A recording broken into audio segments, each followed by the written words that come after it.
All right. Good afternoon, world. I'm very fortunate today to receive this new beta update. All right, so I've got 10.11.2, and I feel very fortunate because usually, at least more recently, it's felt like I haven't been as lucky to get the update early, and somehow I got it day one. So that means I'm ready to party, right? It's time to celebrate, okay? But yeah, so let's see if anything is better, right? So this route right here always creates problems for me. In fact, I'm ready to stop as we speak because it always, yep, you see that? It almost went, it just kept going straight, no indications of turning. And then when I turn it back on, will it make this right turn? Usually it doesn't. And it did it again, right? So I have no idea how to get Tesla to fix that, but that is a persistent problem in that area. But not bad, but you know, I think I'm getting ready to enter some traffic. So it'll be interesting to see how beta does in those traffic conditions that we call DC traffic. I'm anticipating that I'm gonna run into some traffic in Georgetown. So let's find out. Let's find out. Yeah, so what I love about all of these updates within the current cycle is I believe that Navigate on Autopilot is increasing also. Correction, is becoming better in a similar iterative way as FSD beta. I can't explain it, I just have a feeling. I think my lane changes are much more deliberate and let's call it in sync. And yeah, it's just an enjoyable experience to drive. Or to correction, let the car drive for you. Overall, very enjoyable experience. But you know, I guess out of order video submission timeline, right? Like I'm usually good about submitting in the weekend or say Mondays, but I'm excited to do this video because it's become my hobby. It's become my little hobby, so I'm excited. Okay, let's see what happens here. So there was a time where this turn just right, or this right maneuver was a friction point where it would try to go left, but it did the right thing here. So I'm excited, man. I am excited. Now we're approaching Georgetown.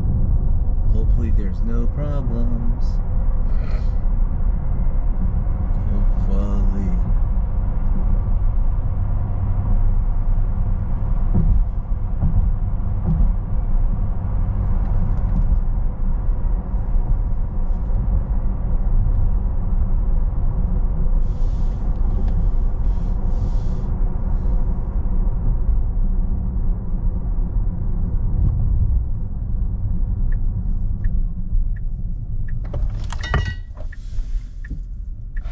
Ooh, I don't know what just happened here, but it was freaky.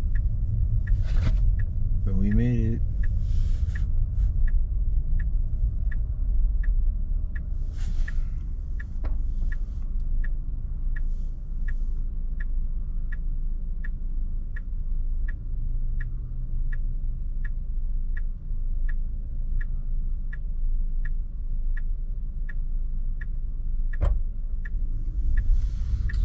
Okay, let's see what happens.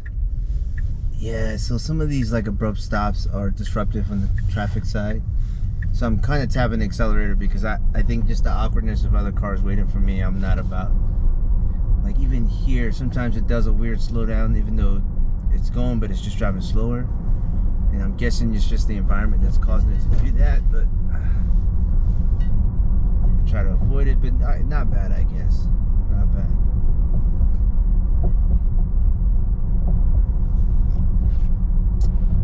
For some reason it stayed at 25 degrees even though or not 25 degrees, 25 miles per hour, even though the speed limit was 30.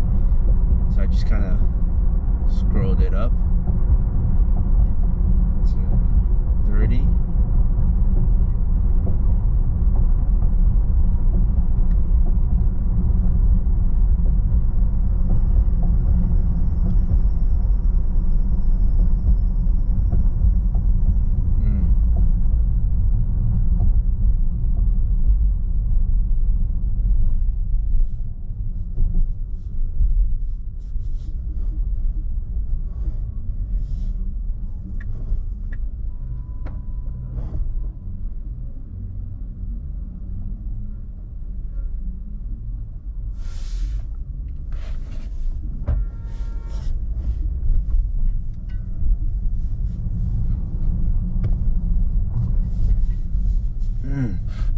As we're driving through this congested environment, I'm just freaking out like, oh, because the cars are so close together.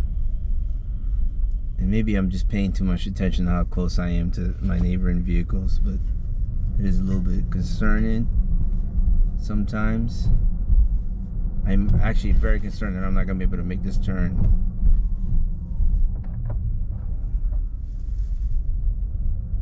Yeah, I don't think I'm going to be able to make this turn, left turn.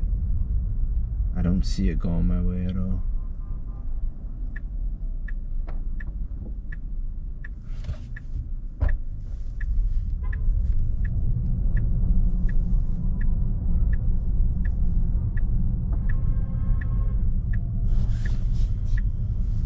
Yeah. I don't see it going my way, so I just kind of took over, which is fine. Yep.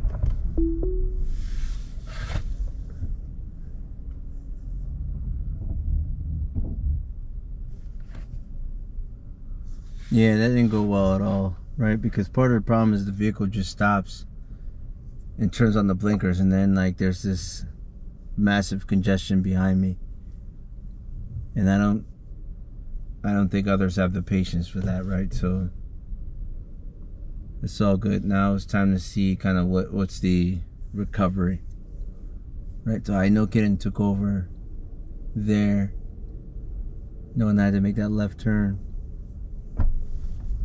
But let's see, right? So again, I'm expecting a significant amount of congestion, which means I don't think I will be able to make a left turn like normal.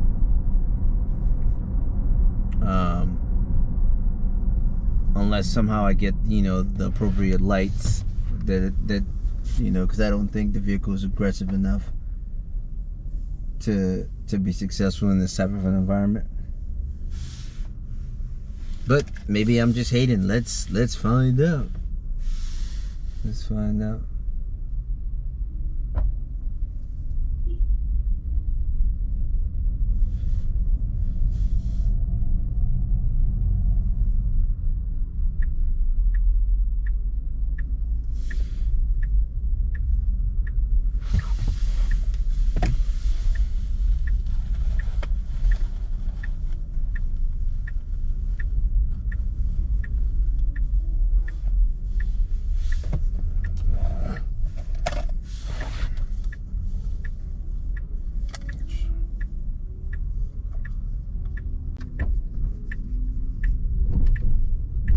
Wow.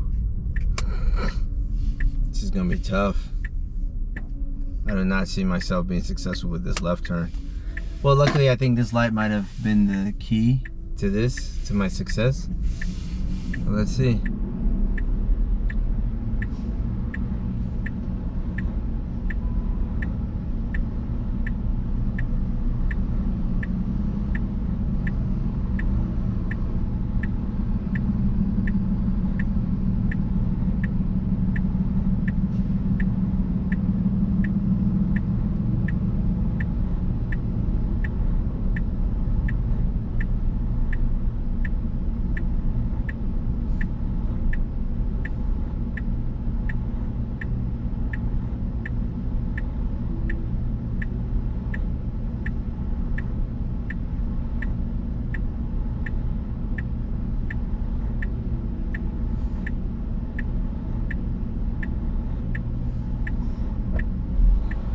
right.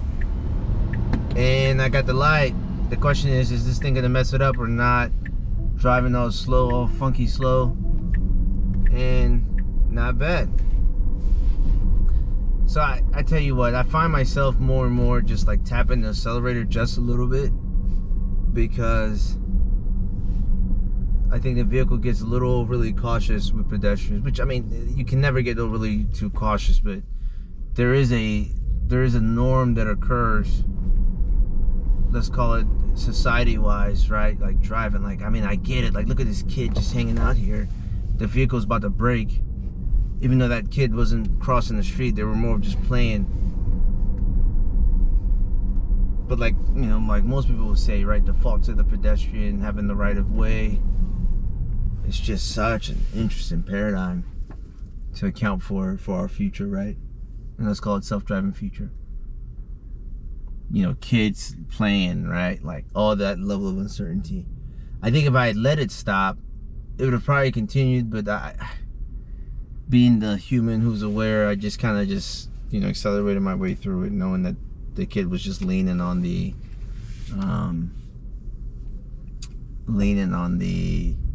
barrier, right? Like there's people eating, right? People walking around. These crosswalks are kind of weird because sometimes, you know, there's occlusions, right? So an occlusion could be a physical structure or something that blocks a moving object from a visual plane.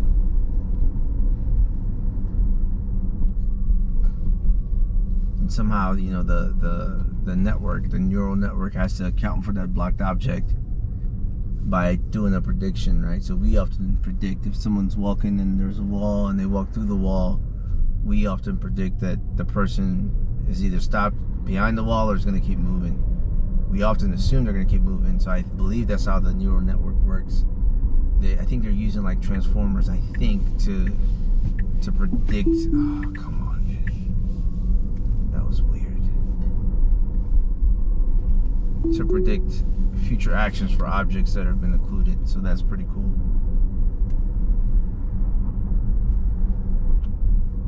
Or, actually, let me restate that. I think they're using the spatial RNN and transformers, actually both, to do that prediction for occluded objects. So that's pretty snazzy. Oh, I like how it's handling this. So these vehicles, so this intersection point, right, where that car just popped out from, that blue car to my right, tends to have little weird traffic initiatives, because coming from that stop sign where that car left from, it's hard to see other vehicles. So it was actually a pretty positive interaction there, so no complaints from me. I liked it. It looked dynamic. It was like Fast and Furious like, or one of those cool TV shows where people are driving. But no, that's pretty much it. Yeah, thanks for joining me for this new beta drive. Hopefully you enjoyed the video, and I truly look forward to posting the next one. Hopefully I'll try some new challenging areas beyond my traditional foray. All right, take care. Bye.